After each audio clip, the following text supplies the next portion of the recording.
Man. Thus, it appears that the Native Land Podcast's intellectuals have given up. They gave in.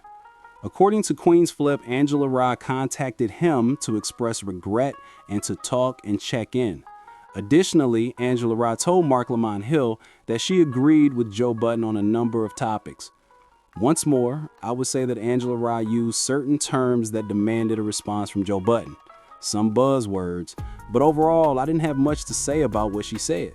I could understand her point of view because she was speaking as Marc Lamont Hill's friend, but I believe that's what she talks about most on her podcast. Welcome home, please. She said that when I clicked on the video, so I assume that's her thing. However, the non-invite that Joe received rubbed him the wrong way, and there were other things as well. But overall, I understood her viewpoint as his friend and knew it only made sense for her to find a middle ground. That was the lady Tiffany Cross. In the comments area of my most recent video, I noticed that you all said, "Stop saying this girl." Listen up, I intend no insult if I say this girl is referring to someone. If anything, referring to this girl as such might be a compliment because I'm not, calling her an old lady or anything. But when I don't know someone's name, that's just how I casually talk to them, all right? I prefer to read material independently, especially in light of the current political context. Thus, I'm not very interested in ingesting political content. I dislike listening to talking heads because they will always add their own point of view, and I would much rather hear facts as they are. After that, if I'm interested in learning more about the subject, I'll investigate what talking heads have to say for fun. But I'm not too interested in political entertainment. I would rather read. Therefore, I will not be familiar with many of the pundits, okay? I'm the go-to handyman in my home for a reason. Similarly, Morgan & Morgan is the biggest injury law company in America for a reason. Those men who label AAA second-tier losers are not me. I don't raid around and record a pray for me Instagram story if I'm on the side of the road. I'm handling and popping the trunk. What I can, I fix, and I assembled everything by myself. That's how stubborn I am. Even so, I'm aware of my limitations since while I might repair a tire, I wouldn't enter a courtroom and discuss your honor. I watch their videos on YouTube. I think I got this, man. More than 100 offices, more than 1,000 lawyers, and $25 billion make up Morgan & Morgan, recovered for almost 500,000 people. Someone received a $350,000 offer. That was converted into $12 million by Morgan & Morgan. It takes less time to submit a claim than debate it with someone. You can enter your information, click the link in my description, and be done. You can check out Morgan & Morgan if you ever get hurt. Unless they win, they don't charge a fee. Let the professionals handle it when it comes to that money. But feel free to change your own tire if you so choose. But man, we here now. Let's move on to the Joe Budden podcast where they discuss Angel Rye contacting them. If you would like to view the entire thing without my interruptions, you should visit Joe's Patreon at patreon.com/Joe. To get into, how was everyone's week in review while we've had all this back and forth with the educated? Well, shout out to Angela. Man, I got so many phone calls because of y'all motherfuckers, man. Angela, because of us. Yeah, because your antics. Because of us. Not the unwashed masses. I got you. Yeah, no, like, it's really interesting to watch it come full circle. Like, after, because people were criticizing us and all that. Then there was the intellectual conversation, and then there was your, speech from on high. And that changed the game. I told you this weekend, man. I don't know if you know how strong that was. Whatever you did, that 15, 20, whatever it was, it changed a whole lot of people's perception of you, of the show, but also of their own point of view. And that's hard to do. To get people would hit me like, "Yo, watch what Joe said," and I looked at this shit totally differently. And I thought that was amazing. That's dope. Could I specifically address his claim that, hey, you black folks, what about the black podcaster who owns his own business and employed this man before he was essentially dismissed for expressing something that was perceived as anti-Semitic? Correct? That's what I believe everyone saw. In the comment area, that's what he was fighting for, isn't that right?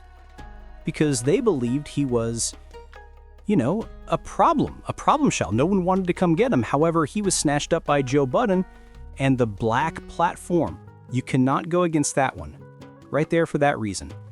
That is one hell of a joker.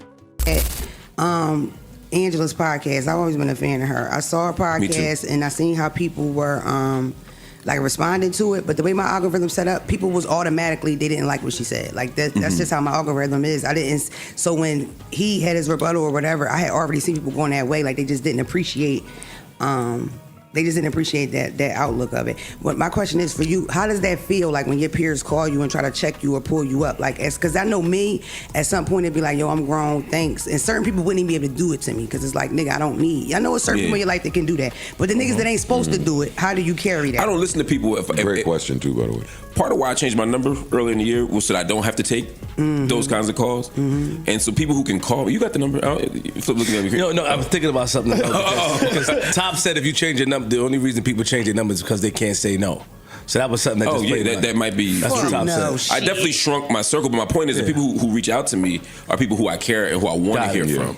So, like, I talked to, I won't disclose the conversation, but I spoke to Angela this weekend, actually a couple times, and we had a great conversation about this. And I think it's safe to, I'm comfortable saying that she agreed with most of what you said that day. And so I think a lot of times we're talking past each other. Yeah. You know what I mean? And sometimes we have to take a second and listen and really appreciate each other. So she reached out to me, Angela Rye, very nice lady. So yeah, I told her she's cool. I said, you cooler than how you come off. Reached out and apologized. You said that. You said that. I said that in the message. You cooler than how you come off. And she was laughing, but she's a very nice lady, and I appreciate her reaching out. She apologized, and I want to salute her and shout out to my man Confucius. Confucius came in. Yo, you broke that shit down, though. You changed the whole. My son, hey, get up, nigga. I love you, nigga. That's how you get to the bag. You know, just like I told y'all earlier, but because those are Mark's friends, like I didn't want to come here and bug out. That was my only thing. Like I wanted to fucking, but then I just spoke to my brother Ish in the morning. He turned you up. He put the battery in your back. But I do want to let it be known, I don't have any problem with Angela Rye or any of the. When she gonna come calls. On? I don't know. I've never spoken to her. Yeah, it has to happen now. I've never spoken to her, but I'm not against opening some dialogue with Angela. Yeah, that has to happen. I didn't like none of that. How do you break the internet? How do you feel, Joe, that you're able to? Things get painted one way, and then you come in and you give what's it called, a dialogue? What did he give? Monologue. You give a monologue, and then now with some ad-libs, the world changes, perception on you and the program. I felt like I was ad-libbing ish. We had some kisses. Yeah, y'all really was tag teaming. Y'all was getting some Run DMC shit. They got that shit off. It's my. But I enjoyed the conversation that it sparked. Yeah. I credit them for that. I do enjoy the conversation that it sparked. For sure. I had all different sorts of people hitting me, not just black people. I had some white people hitting me. That niggas was hitting me about just the talk. Like, job well done. Thank you for that conversation. I enjoyed it. I was listening to it, drive my kids to the soccer game, whatever they said, right? So, and that's what you want to do in podcast land. Mm-hmm. And not many topics draw the energy that topic drew out of me, Just normal, just casual passion about something, a certain topic. I never want to be the guy that's chasing the news. Like, I'd rather dictate it. Well, that's why I liked what you said the other day, because there was a moment where we certainly dictated the internet because people were responding to me and Flip. Yes. But then it was just everybody talking about us. You changed the conversation on Friday by setting the table for what the world would be talking about. And that's different. You got to speak on your own terms. Mm-hmm. That's the beauty of this podcast to me, is that we can do that too. It's not just people reflecting on us, but we can push back. That was dope. Yeah, no, that's super fly. It's super fly that this can kind of be the place where culture meets twice a week to just kick it about shit. Word. And again, shout out to them over there. It's no smoke. It's no smoke. Last week's game was last week's game for me. It's not personal to me. All right. Okay, dude, there you have it. That phone call did reach Angela Rye. They're telling you to go ahead and make sure everything is cool, and she is noble for doing that. It's admirable of her. Many people may become arrogant after receiving such criticism. Nevertheless, you would go ahead and do it if the goal or intended outcome were more significant than your pride. Your pride is less essential than the outcome you want.